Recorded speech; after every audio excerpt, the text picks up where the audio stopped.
आज हम बात करेंगे ब्रह्मलोक की यात्रा, जहाँ पर भगवान शिव, कृष्ण, राम रहते हैं। ब्रह्मलोक की यात्रा कैसी होती है? जिस लोक में इंसान रहता है वो है पृथ्वी लोक। जो इंसान सारी ज़िंदगी पाप करता रहता है, ज़मीन से 100 करोड़ सीढ़ी नीचे पाताल लोक है। जो इंसान सारे ज़िंदगी पाप करता रहता है, दूसरों को दुख देने में रस लेता है, वो पाताल लोक की यात्रा करता है। जो पुण्य सिर्फ इसीलिए करता है कि मैं ऊपर जाकर सुख भोगूंगा, वो स्वर्ग लोक में जाता है। जो पाप पुण्य करता रहता है, थोड़ा बहुत बेईमानी छल कपट करता रहता है, वो नरक लोक जाता है।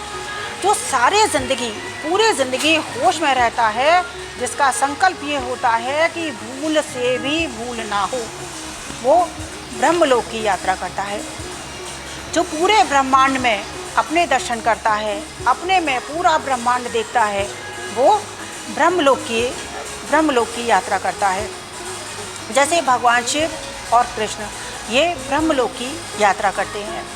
भगवान कृष्ण जब पैदा हुए तो उनके पैदा होने से पहले ही उनको मारने की तैयारी शुरू हो गई थी। यशोदा ने जिसको भगवान कृष्ण को पाला, भगवान कृष्ण सारा दिन उसको मैया मैया कहते रहते थे। लेकिन यशोदा को पता थी कि वो उनका बेटा नहीं है, तो वो सारे दिन उनसे गाय की सेवा कराती, गोबर उठवाती। शास्त्रों में बहुत मीठे मीठे शब्दों में लिख दिया जाता है, लेकिन भगवान कृष्ण सारा दिन गाय की सेवा करते थे और ये गोबर वगैरह उठाते थे। उनसे बचपन छिन गया, गाय की सेवा और उसमें उनका बचपन छिन गया। जब वो बड़े हुए, राधा उनके प्यार में पागल थी, फिर उनसे प्यार छिन गया। प्यार को वो छोड़कर अपने असली माता पिता देवकी और वासुदेव को छुड़ाने चले गए, कंस को मारने गए। अब सोचने की बात है, 16 साल का बच्चा कंस को मारने गया, इतना बड़ा राक्षस। क्या कंस को भगवान कृष्ण ने एक ही दिन में मार दिया कि गए और मार दिया और छुड़ा लाए माँ बाप को?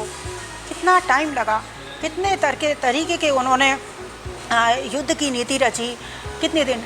16 साल के भगवान कृष्ण थे, 8 उनके बच्चे उनसे पहले भी थे, यानी कि कितने साल उनके माता पिता देवकी और वासुदेव जेल में रहे। उनके पास ना कोई बिजनेस था, ना कोई घर। भगवान कृष्ण को किसी ने पूरे जीवन में कुछ नहीं दिया, सब उनसे छिनता ही रहा। और वो पूरे जीवन दूसरों की, सब में अपना स्वरूप देखते हुए सबकी सेवा करते रहे। उन्होंने बहुत साल युद्ध की नीति बनाकर कंस को मारा और अपने माता पिता को छुड़ाया। वासुदेव ने भी कोई भगवान कृष्ण के लिए बिजनेस नहीं खोल रखा था, कोई सेटिंग नहीं कर रखी थी कि वो आएंगे और संभालेंगे। भगवान कृष्ण ने सारा जीवन सब कुछ अपने स्वयं से करा।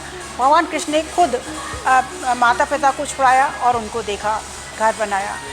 फिर रुक्मणी उनके जीवन में आई। रुक्मणी खुद भाग कर आई थी। जिस दिन रुक्मणी की शादी किसी से होने वाली थी, उस दिन वो भाग कर आई थी। भगवान कृष्ण ने उसे भी स्वीकारा।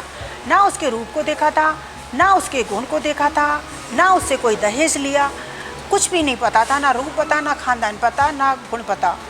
और आ गई क्योंकि मुझे पति तुम्हें चुनना है, भगवान ने उसे स्वीकार कर लिया।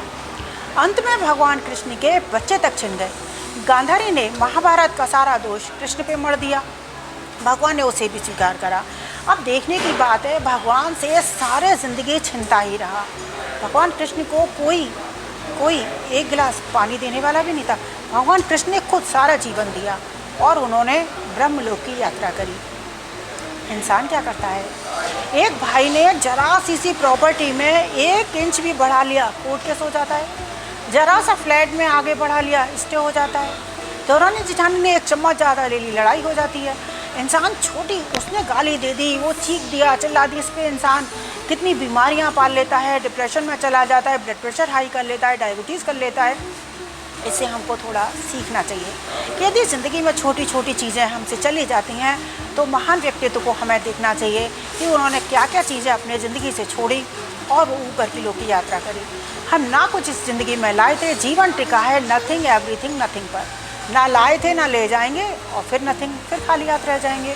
इसलिए छोटी छोटी चीज़ों पर कि कोई चीख दिया, चिल्ला दिया, किसी ने कुछ ले लिया, किसी ने कुछ बोल दिया, इन सब चीज़ों का हमारे ऊपर कोई भी प्रभाव नहीं पड़ना चाहिए। यदि आप धीरे धीरे प्रैक्टिस करेंगे तो आप ज़रूर सफल होंगे।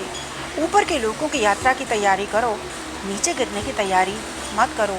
ब्रह्मलोक की यात्रा वही करता है जो इन सारी चीज़ों से, बाहर की किसी चीज़ से आकर्षित नहीं होता है, बाहर की कोई भी स्थिति उसे परेशान नहीं करती है, वही व्यक्ति ब्रह्मलोक की यात्रा करता है।